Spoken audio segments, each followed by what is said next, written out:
Traders welcome. വളരെ interesting ആയിട്ടുള്ള video ആണ് ഇത്. നിങ്ങൾക്ക് എക്സ്പെരിമെൻറ്റ് ചെയ്യാൻ വേണ്ടി ഞാൻ തരുന്ന ഒരു കണ്ടൻറ്റും കൂടിയാണ്. ഈ ഒരു എക്സ്പെരിമെൻറ്റ് നമ്മൾ ഈ ചെയ്യാൻ പോകുന്ന ഈ വീഡിയോ, അത് കഴിഞ്ഞ് അതിൻ്റെ സെക്കൻഡ് പാർട്ടായിട്ട് വേറെയും കുറച്ച് ഇമ്പോർട്ടൻ്റ് ആയിട്ടുള്ള കാര്യങ്ങളുണ്ട്. ഇത് നിങ്ങൾക്ക് ആ ഒരു സ്റ്റെപ്പ് ബൈ സ്റ്റെപ്പായിട്ട് ചെയ്യാൻ പറ്റിയാൽ നിങ്ങളുടെ ട്രേഡ് 1% നിന്ന് 100%ലേക്ക് ഇമ്പ്രൂവ് ചെയ്യുന്നുള്ള കാര്യത്തിൽ യാതൊരു സംശയമില്ല. ഇത് പറയുമ്പോൾ ഏറ്റവും ആദ്യം പറയേണ്ട കാര്യം എന്ന് പറഞ്ഞാൽ, നിങ്ങൾക്കറിയാം ഏറ്റവും കൂടുതൽ ലോസസ് വരുമ്പോൾ, നമുക്ക് കൂടുതൽ ലോസസ് ഉണ്ടായിക്കൊണ്ടേയിരിക്കുമ്പോൾ ജേണൽ ചെയ്ത് നോക്കുന്നവരാണെങ്കിലും മനസ്സിലായിട്ടുണ്ടാവും, അതിലേറ്റവും കൂടുതൽ വരുന്നൊരു സംഭവമാണ് brokerage and other charges. Brokerage, STT, government ചാർജസും കാര്യങ്ങളൊക്കെ കൂടെ ഇത് ആഡപ്പ് ചെയ്ത് വലിയൊരു എമൗണ്ട് ആയിട്ടാണ് സാധാരണ വരിക. ആ ഒരു കാറ്റഗറി, അതായത് ഈ ബ്രോക്കറേജസ് എന്ന് പറയുന്ന അല്ലെങ്കിൽ ചാർജസ് എന്ന് പറയുന്ന കാറ്റഗറി നമുക്ക് പ്രത്യേകിച്ച് ഒന്നും ചെയ്യാൻ പറ്റാത്ത ഒരു കാറ്റഗറിയാണ്. പിന്നെ ഉള്ളത് നമ്മളുടെ നോർമൽ സ്ട്രാറ്റജി യൂസ് ചെയ്ത് നമ്മൾ ട്രേഡ് ചെയ്യുമ്പോൾ നമ്മൾ ഉണ്ടാക്കുന്ന ലോസസ് ആണ്. ഈ രണ്ട് കാര്യവും കുറച്ച് കൊണ്ടുവരുന്നതിൻ്റെ ഏറ്റവും ഇമ്പോർട്ടൻ്റ് ആയിട്ടുള്ള കാര്യം എന്താണെന്ന് വെച്ചാൽ, നമ്മളുടെ കോൺഫിഡൻസ് കൂടും എന്നുള്ളതാണ്. നിങ്ങളൊന്ന് ആലോചിച്ച് നോക്കൂ, കഴിഞ്ഞ ഒരു 2-3 മാസത്തെ ട്രേഡിംഗ് എടുത്ത് നോക്കുമ്പോൾ അതിൽ ഏതെങ്കിലും ഒരു മാസം നമുക്ക് ഫുൾ പ്രോഫിറ്റിലാണ് നമ്മൾ എൻഡ് ചെയ്തതെങ്കിൽ നമ്മളുടെ കോൺഫിഡൻസ് വളരെയധികം കൂടിയിട്ടുണ്ടാകും. കാരണം നമുക്ക് അടുത്ത മാസം ഇതുപോലെ ചെയ്യാൻ പറ്റുന്നുള്ളൊരു കോൺഫിഡൻസ് ഓട്ടോമാറ്റിക്കായിട്ട് വരും. അതേസമയത്ത് ലോസസ് ആണെങ്കിലോ, നമുക്ക് തോന്നും ഞാൻ എത്രയോ നാളായി ചെയ്യുന്നു, ഇതെത്ര ചെയ്തിട്ടും അങ്ങ് ശരിയാവുന്നില്ല എന്നുള്ളൊരു ഫീലിംഗ് നമുക്ക് വരും. സോ അതുകൊണ്ട് ഈ ഒരു എക്സ്പെരിമെൻറ്റ് 1-1 എന്ന് പറയുന്ന ഈ ഒരു എക്സ്പെരിമെൻറ്റ് നമുക്ക് ചെയ്തു നോക്കാം. അതിന് നിങ്ങൾ ആദ്യം ചെയ്യേണ്ട കാര്യം, ഈ 1-1 എന്താണെന്ന് വെച്ചാൽ, ഒരു ദിവസം ഒറ്റ ട്രേഡ് മാത്രം എടുക്കുക, അതും ഒരു സ്റ്റോക്കിൽ മാത്രം എടുക്കുക. പക്ഷേ ഇത് ഞാൻ ഇത്ര സിമ്പിളായിട്ട് പറയുമ്പോൾ ഇവിടെ നിങ്ങൾ സ്റ്റോപ്പ് ചെയ്താൽ ഓക്കെ ഇത്രയല്ലേ ഉള്ളൂ എന്ന് വിചാരിക്കേണ്ട. ഇത് കുറച്ചുകൂടി എക്സ്പ്ലെയിൻ ചെയ്ത് പറയാം. ഇത് എന്തുകൊണ്ടാണ് ഡിഫിക്കൽട്ട് എന്നുള്ള കാര്യം കൂടി നമുക്ക് പറയാം. ഏറ്റവും കൂടുതൽ ലോസസ് വരുന്നത് ചില മന്തിൽ പ്രോഫിറ്റബിൾ ആയാൽ പോലും ഈ ബ്രോക്കറേജും ചാർജസും കൊണ്ടാണ്. ഇനി അങ്ങനെയല്ല, ഓൾറെഡി നമുക്കൊരു നല്ല ലോസ് ആണുള്ളതെങ്കിൽ ആ ലോസിനെ പർവ്വതീകരിക്കുന്ന രീതിയിലായിരിക്കും നമ്മളുടെ ബ്രോക്കറേജും ചാർജസും വരുന്നത്. സോ ഇത് ബ്രോക്കറേജും ചാർജസും മാത്രം ഹാൻഡിൽ ചെയ്യാനുള്ളൊരു ട്രിക്കല്ല, മൊത്തത്തിൽ നമ്മളുടെ ട്രേഡിങ്ങിനെ ഇമ്പ്രൂവ് ചെയ്യാനുള്ളൊരു ട്രിക്കാണ്. അതുകൊണ്ട് ഈ 1 ട്രേഡ് പെർ ഡേ എന്നുള്ള ഒരു സംഭവം നമ്മൾ ആദ്യം ചെയ്യുമ്പോൾ നമ്മൾ ചെയ്യുന്നത് എന്താണെന്ന് വെച്ചാൽ, നമ്മൾ ഏത് സ്ട്രാറ്റജിയാണ് യൂസ് ചെയ്യുന്നതെങ്കിലും ഒരു ദിവസം മാക്സിമം ഒരു ട്രേഡ് മാത്രം എടുക്കുക. ഇവിടെ നമ്മൾ ചെയ്യുന്നത് ശരിക്കും ഒരു ട്രേഡ് എടുത്ത് അല്ലെങ്കിൽ ഒരു സ്റ്റോക്കിൽ മാത്രം ട്രേഡ് ചെയ്ത് അടുത്ത ഒരാഴ്ച കൊണ്ട് പ്രോഫിറ്റബിൾ ആവുക എന്നുള്ളതല്ല നമ്മൾ ഉദ്ദേശിക്കുന്നത്. നമ്മൾ ഇമോഷൻസിൻ്റെ മോസ്റ്റ് ഇമ്പോർട്ടൻ്റ് ആയിട്ടുള്ള 2 ഭാഗങ്ങളാണ് നമ്മൾ ഇതിൽ ഹാൻഡിൽ ചെയ്യുന്നത്. Number 1 risk and money management. അതാണ് ഈ ഒറ്റ ട്രേഡ് കൊണ്ട് നമ്മൾ ഉദ്ദേശിക്കുന്നത്.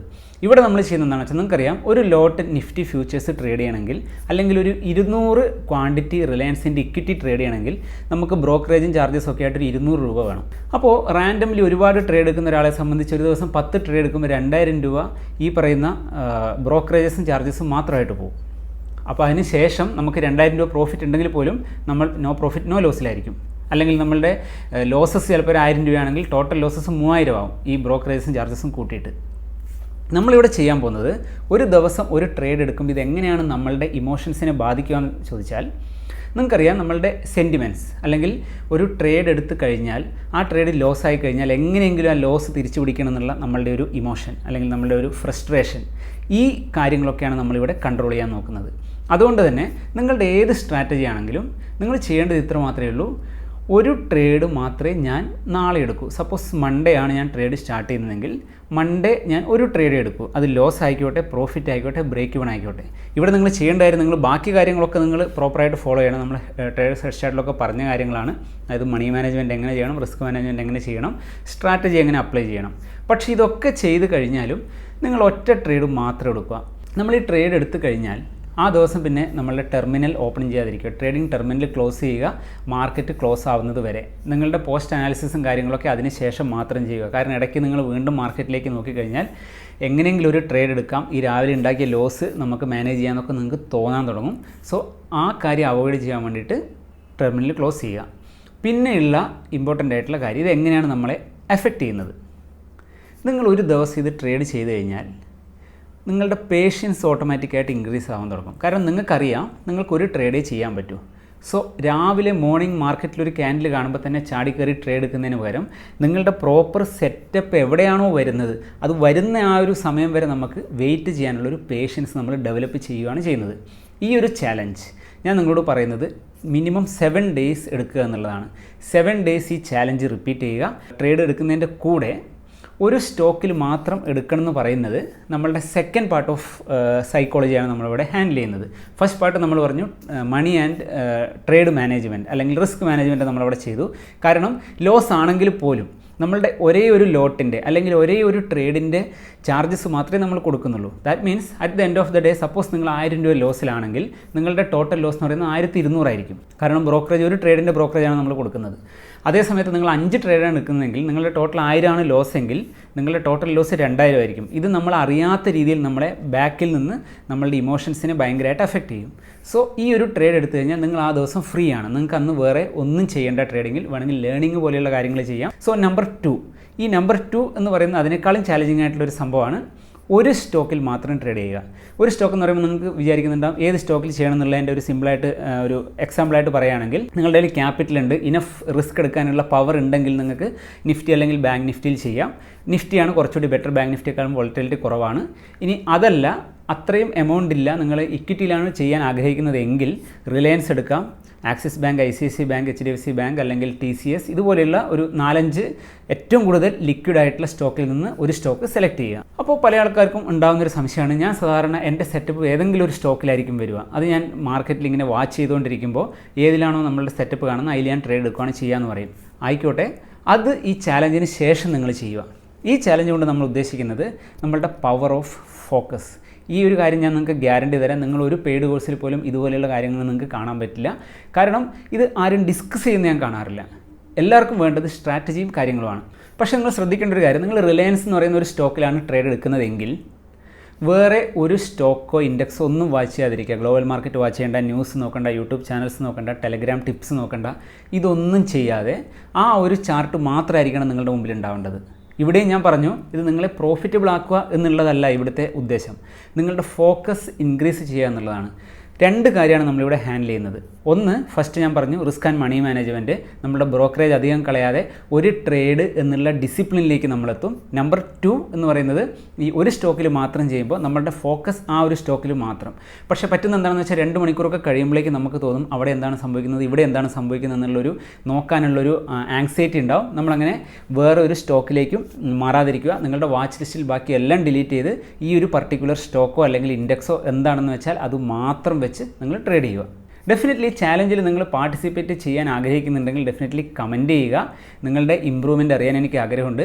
ഇത് ചെയ്യുമ്പോൾ ഏറ്റവും കൂടുതൽ പറ്റുന്നൊരു കാര്യമാണ്, നിങ്ങൾ ഏതെങ്കിലും ഒരു ദിവസം ഇതിൽ ഏതെങ്കിലും ഒരു റൂൾ ബ്രേക്ക് ചെയ്യും. നമ്പർ 1 അല്ലെങ്കിൽ നമ്പർ 2, ഒന്നിൽ നിങ്ങൾ കൂടുതൽ സ്റ്റോക്സ് നോക്കും, അല്ലെങ്കിൽ നമ്പർ 1 നമ്മൾ പറഞ്ഞ പോലെ ഒന്നിൽ കൂടുതൽ ട്രേഡ് എടുക്കും. ഇത് രണ്ടും ഏതെങ്കിലും ഒരു ദിവസം നിങ്ങൾ മിസ് ചെയ്താൽ അല്ലെങ്കിൽ ഏതെങ്കിലും ഒരു ദിവസം ഈ റൂൾ ബ്രേക്ക് ചെയ്താൽ നെക്സ്റ്റ് ഡേ 1ാമത്തെ ദിവസം മുതൽ വീണ്ടും സ്റ്റാർട്ട് ചെയ്യുക. അതായത് നമ്മൾ ടോട്ടൽ 7 ദിവസമാണ് ഈ ചാലഞ്ച് പറയുന്നത്. സോ 7 ദിവസം ഇത് ചെയ്യാൻ പറ്റിയില്ല എന്നുണ്ടെങ്കിൽ ഒരു ദിവസം ബ്രേക്ക് ചെയ്ത് കഴിഞ്ഞാൽ ഫ്രം നെക്സ്റ്റ് ഡേ, ഇപ്പോൾ ഒരു 5 ദിവസമാണ് നിങ്ങൾ ചെയ്യുന്നത്, 6ാമത്തെ ദിവസം നിങ്ങളിത് ബ്രേക്ക് ചെയ്തെങ്കിൽ നെക്സ്റ്റ് ഡേ അതിൻ്റെ നെക്സ്റ്റ് ഡേയും കൂടെ ചെയ്താൽ 7 ആവില്ല, വീണ്ടും 1 മുതൽ സ്റ്റാർട്ട് ചെയ്യുക. ഇങ്ങനെ സ്റ്റാർട്ട് ചെയ്ത് ഒരാഴ്ച എന്ന് പറഞ്ഞാൽ 7 ട്രേഡിംഗ് ഡേയ്സ്. ഈ 7 ട്രേഡിംഗ് ഡേയ്സ് നിങ്ങൾക്കിത് ചെയ്യാൻ പറ്റി എന്നുണ്ടെങ്കിൽ ഇറ്റ് ഈസ് ഗ്രേറ്റ്. അതിനുശേഷമുള്ള ഇമ്പ്രൂവ്മെൻറ്റ് നിങ്ങൾക്ക് കാണാൻ പറ്റും. ബട്ട് ഇത് ഇവിടം കൊണ്ട് അവസാനിക്കുന്നില്ല.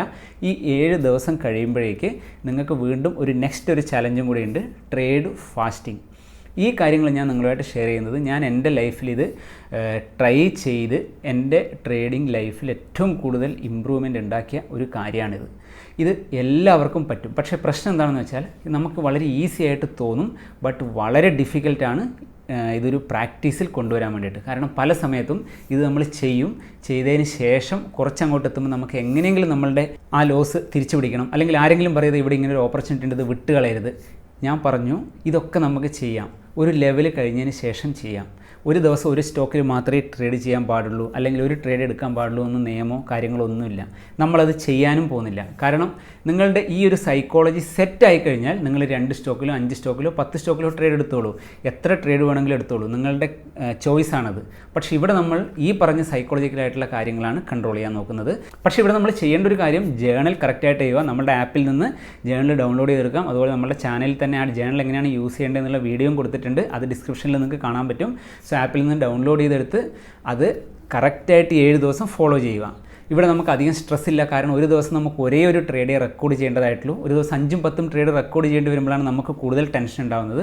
സോ ഒരു ട്രേഡ് മാത്രം റെക്കോർഡ് ചെയ്യുമ്പം 7 ദിവസം 7 ട്രേഡാണ് നമ്മൾ മാക്സിമം റെക്കോർഡ് ചെയ്യുന്നത്. അത് ചെയ്യുക. ഒരു സ്റ്റോക്ക് മാത്രമാണ്, റിലയൻസ് ആണെങ്കിൽ അത് മാത്രം. അപ്പോൾ ഇത്രയും കാര്യങ്ങൾ നിങ്ങൾ ചെയ്യുക. അതിനുശേഷം ഇതിൻ്റെ ഈ ചാലഞ്ചിൻ്റെ നെക്സ്റ്റ് സ്റ്റെപ്പ് എന്ന് പറയുന്നത് ട്രേഡ് ഫാസ്റ്റിംഗ് ആണ്. ട്രേഡ് ഫാസ്റ്റിംഗ് എന്ന് പറയുമ്പോൾ അതെന്താണെന്ന് നിങ്ങൾക്ക് അറിയാൻ ആകാംക്ഷയുണ്ടാവും. പക്ഷേ ഞാൻ പറയാം, വളരെ ഇൻട്രസ്റ്റിംഗ് ആണ് ആൻഡ് വളരെ പ്രാക്ടിക്കലും കൂടിയാണ്. അത് നമുക്ക് നെക്സ്റ്റ് ഈ വീഡിയോയ്ക്ക് ശേഷം നെക്സ്റ്റിൽ ഡിസ്കസ് ചെയ്യാം. സോ നിങ്ങൾ ഈ വീഡിയോ കാണുന്ന ഏത് ദിവസമാണോ അതുമുതൽ നിങ്ങൾ ഈ ഒരു സംഭവം ഒന്ന് പ്രാക്ടീസ് ചെയ്ത് നോക്കുക. നമുക്ക് വേറെ വീഡിയോ ആയിട്ട് വീണ്ടും കാണാം. ബൈ.